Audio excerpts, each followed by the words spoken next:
Hi hello friends, welcome to Lakshmi Gauri channel. So ఈరోజు మనం కాకరకాయ కూర ఎలా చేయాలో నేర్చుకుందాం. చూసేయండి. యాక్చువల్గా ఈ కూర నేను చేయలేదు, మా అత్తమ్మ వేసిందనమాట. మా అత్తమ్మ చాలా బాగా చేస్తుంది. సో మా అత్తమ్మ టేస్ట్ మీకు కూడా రావాలంటే మీరు కూడా నేర్చుకోండి. చూసేయండి. సో మనం ఇంగ్రీడియంట్స్ చూసేద్దాం.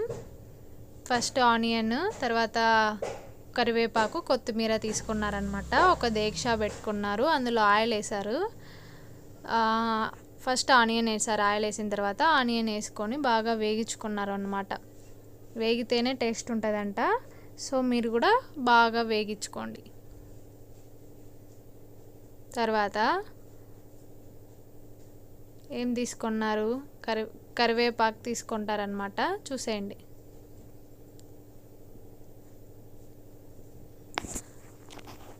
సో మా ఛానల్ అయితే నేను కొత్తగా స్టార్ట్ చేశాను అనమాట. కొంచెం సపోర్ట్ చేయండి ఫ్రెండ్స్.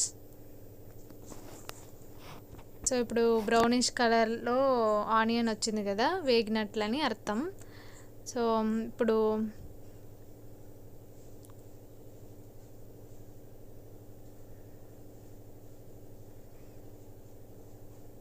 అత్తమ్మ ఇంకా కొద్దిగా వేగాలంటున్నారు. సో వేగిన తర్వాత ఇప్పుడు కరివేపాకు వేసేసుకున్నారనమాట. అవి కరివేపాకు కూడా చిటపటలాడాలన్న అప్పుడే బాగా టేస్ట్గా ఉంటుందంట. సో తర్వాత అందులోకి మనకి టమోటా వేసేసారనమాట.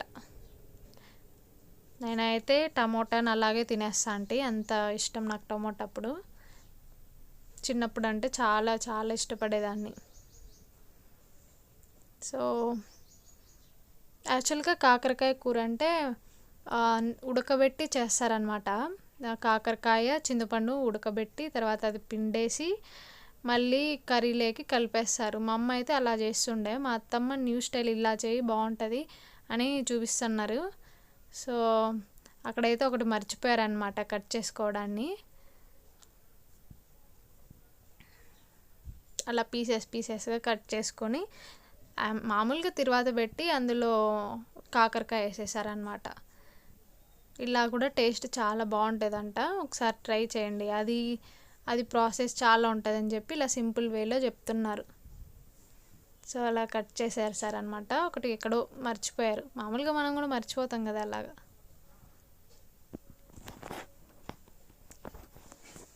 ఇట్లా కట్ చేసేసి మళ్ళీ వేసేసారనమాట. బాగా కలగబెట్టుకోవాలి. అది కొద్దిగా మగ్గాలని చెప్పారు.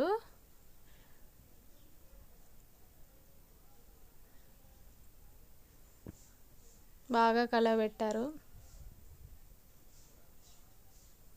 చూడు ఆ కలర్ ఎలా ఉందంటే చూడ్డానికి ఎంత అద్భుతంగా ఉందో కదా.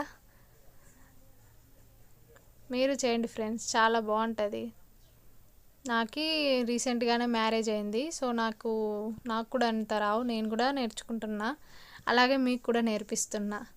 సో ఈ పేస్ట్ ఏదంటే చింతపండు, ఆనియన్ వేసి పేస్ట్ చేశారు. చింతపండు పేస్ట్ అది కూడా. సో చేదు ఉంటుంది కదా కాకరకాయ మామూలుగా. సో అందుకు మా అత్తమ్మ బెల్లం తీసుకున్నారు. బెల్లం వేసేసారు అందులోకి. తర్వాత అది కారం పొడి, మిరప్పొడి అని కూడా అంటారు కదా, మిరప్పొడి వేసేసారు. ఒక 2 స్పూన్స్ వేసేసారు.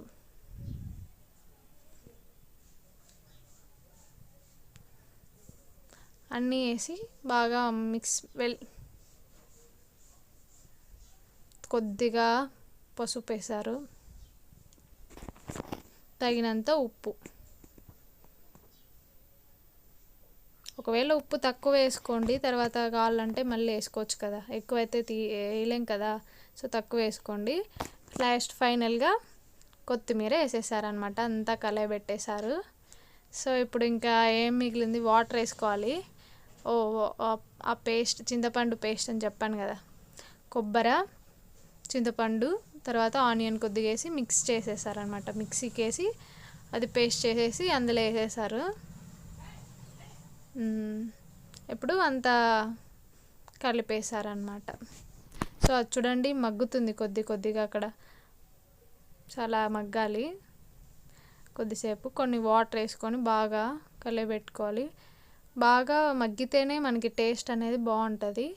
సో వెంటనే అన్నీ చేసేయకండి, కొంచెంసేపు వేగిన తర్వాత అన్నీ కలుపుకోండి, బాగుంటుంది.